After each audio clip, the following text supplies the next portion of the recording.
Pastor Mayor. The theme is, what happens when someone dies? And the setting is, giving encouragement to a granddaughter to be bold and informal witnessing. Hi Grandma, how's your day? Well, Rickman, it was pretty good. In fact, I had time to bake cookies. How was school today? School was okay, but a girl in my class, Lindsay, her grandmother died. She was really upset because she didn't know what happens to a person when they die. I wanted to talk to her, but I didn't know what to say. I know, at times we all get cold feet when, we're put in a situation where we have to think of something real quick. But remember that video about Sophia, and it was about Jehovah will help you be bold? Yeah, that's how I felt. Well, I tell you what, we've got time before your mom comes to pick you up. Why don't we look up a few scriptures that deal with what happens to us when we die? And then maybe you can pick one of those scriptures and share with her. How would you like that? That sounds like a good idea. Okay, well the first one we're going to look up is Psalms 146, verse 4. And when you get there, I want you to read that, okay? Psalms 146, 4. His spirit goes out, he returns to the ground. On that very day, his thoughts perish.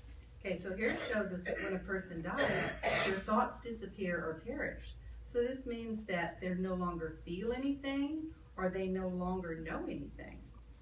But did you know that a lot of religions teach that when someone bad dies, that they burn in a fiery place? That sounds really cruel, doesn't it? Yeah. Well, from this scripture though, do you think that that could happen to a person when they die? No, because the scripture shows that they return to the ground and their thoughts perish. That's right. Very good. All right, let's go to the next scripture I want you to read. It's Ecclesiastes 9, and we're going to read verses 5 and 10. Can you read those? For the living know that they will die, but the dead know nothing at all, nor do they have any more reward, because all memory of them is forgotten. Whatever your hand finds to do, do with all your might, for this is no work, nor planning, nor knowledge, nor wisdom in the grave where you are going. Okay, so when you look at this scripture, what does it say happens to us when we die? It says that we know nothing. We don't do any work or have any knowledge. That's right. But when we're alive, we have the knowledge that, we're going to get sick, we're going to grow old, and we're going to die. But when we die, we don't know anything. So we don't have to worry about being tormented in some fiery place. Okay, we're going to look up one more scripture, and this one is the account about Lazarus when he died. And let's see what Jesus likened death to. So let's go to John, and I'm going to have you read verses 11 through 14. John 11 through 14. After he said these things, he added, Lazarus, our friend, has fallen asleep, but I am traveling there to awaken him. The disciples then said to him, Lord, if he is sleeping, he will get well. Jesus, however, had spoken about his death, but they imagined he was speaking about taking rest and sleep. Then Jesus said to them plainly, Lazarus has died. That's right. So they thought Lazarus had fallen asleep. Well, Jesus didn't mean that. He meant it's not the kind of sleep that when you go to sleep at night and wake up in the morning. That he was talking about being asleep in death.